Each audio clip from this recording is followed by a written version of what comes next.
السلام علیکم ورحمۃ اللہ۔ آج کے دور میں صحت و تندرستی برقرار رکھنا بڑا اہم مسئلہ ہے۔ الحمدللہ دین اسلام ہر شعبے میں مکمل رہنمائی فرماتا ہے۔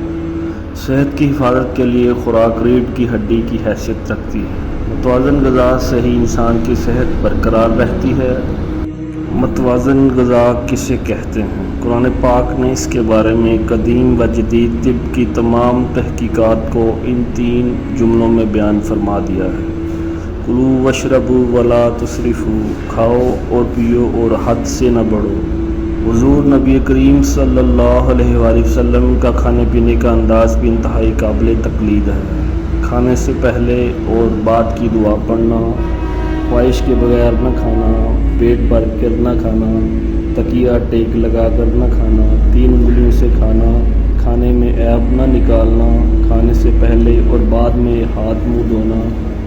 رسول اللہ صلی اللہ علیہ وسلم کی غذاؤں میں کدو، کھجور، انگور، خربوزہ، تربوز، گوشت، دودھ، جو، شہد، سرکہ اور ستو وغیرہ شامل تھے۔ امید کرتے ہیں آج کی ویڈیو آپ کو پسند آئی ہوگی۔